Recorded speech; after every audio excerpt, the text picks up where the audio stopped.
قل ان كانت لكم الدار الآخرة عند الله خالصة من دون الناس فتمنوا الموت إن كنتم صادقين۔ ترجمہ معارف القرآن۔ پوچھو کہ اگر ہے تمہارے ہی لیے دار آخرت اللہ کے پاس خالص سب کو چھوڑ کر تو آرزو کرو مرنے کی اگر ہو سچے۔ تفصیل: یہ یہودیوں نے خوب بے پر کی اڑا رکھی ہے کہ آخرت کی نجات صرف انہی کے لیے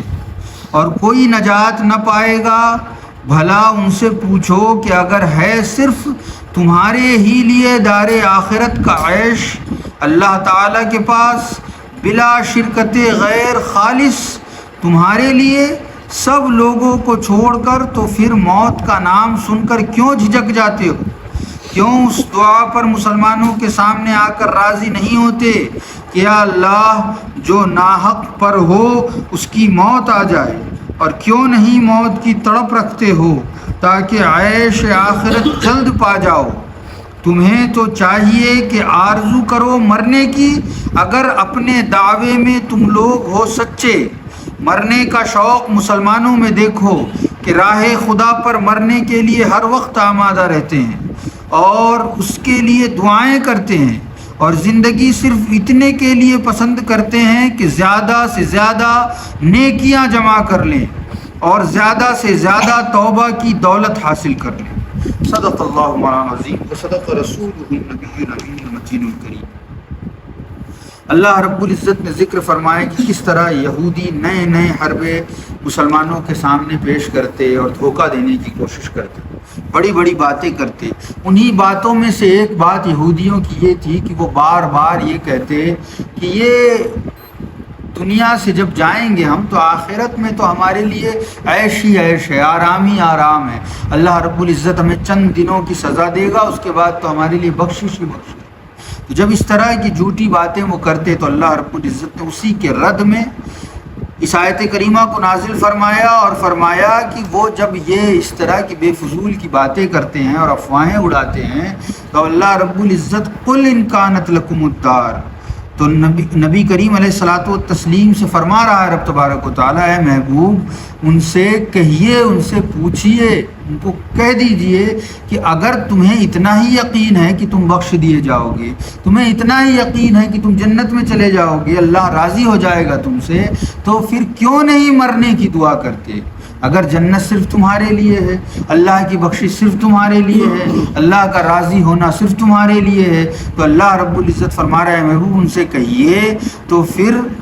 جب سب کچھ تمہارے لیے ہے تو تم موت کی تمنا کیوں نہیں کرتے،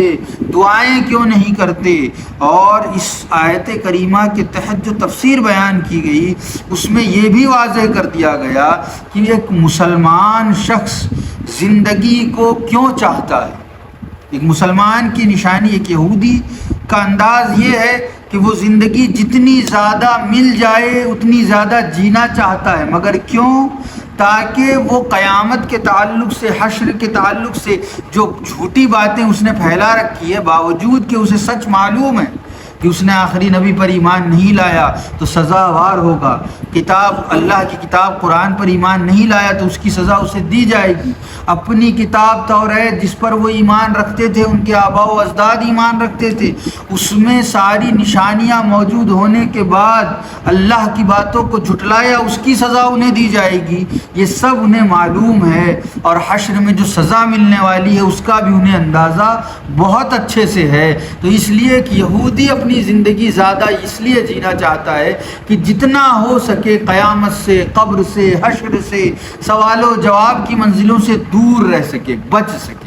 لیکن ایک مسلمان اپنی زیادہ زندگی جینا اس لیے چاہتا ہے تاکہ زیادہ سے زیادہ اللہ کی رضا حاصل کر سکے، اعمال صالح کر سکے، نیکیاں کما سکے، اور اپنے گناہوں سے زیادہ رب تبارک و تعالیٰ کی بارگاہ میں توبہ کر سکے۔ اس لیے یہ مومن اور یہودی، یعنی مومن اور غیر مومن کے درمیان رب تبارک و تعالیٰ نے فرق واضح کر دیا اس آیت کریمہ سے کہ مومنوں، اور اللہ رب العزت ہمیں ہدایت بھی فرما رہا ہے اس آیت کریمہ کے ذریعے کہ مومنوں تم بھی ان یہودیوں کی طرح نہ ہو جانا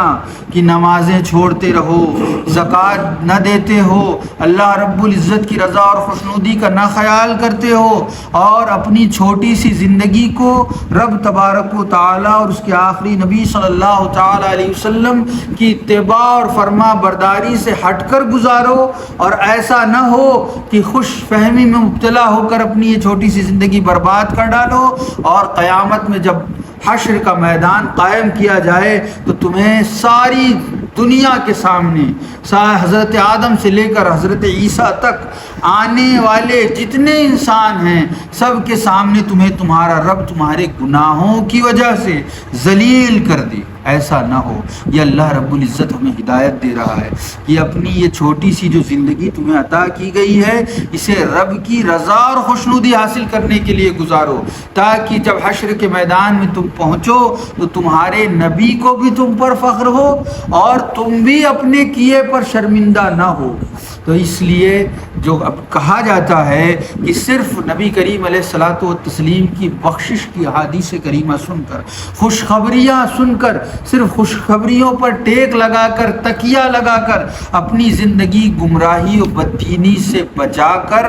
نبی کریم علیہ الصلاۃ والتسلیم کو رب تبارک و تعالیٰ نے نذیر بھی بنا کر بھیجا ہے، ڈرانے والا بھی بنا کر بھیجا ہے۔ اور اسی لیے اللہ رب العزت نے قرآن مجید میں اپنے عذاب کی آیتوں کو بھی نازل فرمایا ہے کہ تمہارا رب جب خوش ہوتا ہے تو یوں کرتا ہے، یہ اس کی رحمت ہے، یہ اس کا کرم ہے، یہ اس کی جانب سے ہمارے لیے خوشخبریاں ہیں۔ لیکن رب تبارک و تعالیٰ نے اسی قرآن میں یہ بھی بتایا ہے کہ جب وہ ناراض ہوتا ہے تو کیا انجام فرماتا ہے اپنے بندوں کے ساتھ۔ بنی اسرائیل کے اتنے سارے واقعات جو اب تک سنائے گئے اور آگے بھی آتے رہیں گے، یہ سب کچھ ہمیں یہ بتانے کے لیے ہے کہ تم ان کی راہ پر مت چلنے لگ جانا، خوشخبریوں میں، خوش فہمیوں میں اتنے مبتلا نہ ہو جانا کہ اپنے رب کو، اپنے رب کے رسول کی باتوں کو بھول جاؤ۔ یہ ہمارے لیے نصیحت ہے قرآن مجید میں، ہدایت ہے قرآن مجید میں، اور ہمیں بھی یہی چاہیے کہ ہم صرف اور صرف خوشخبریوں پر ٹیک لگا کے اپنی زندگی کا جو حصہ باقی ہے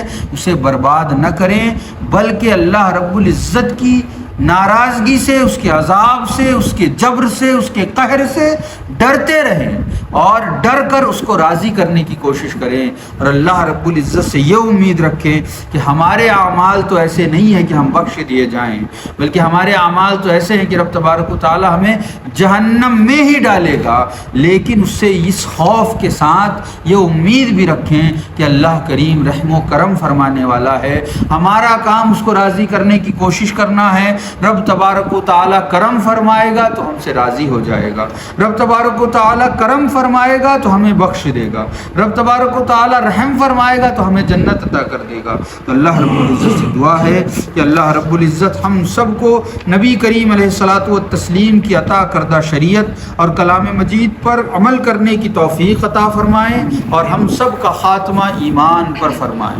الفاتحہ۔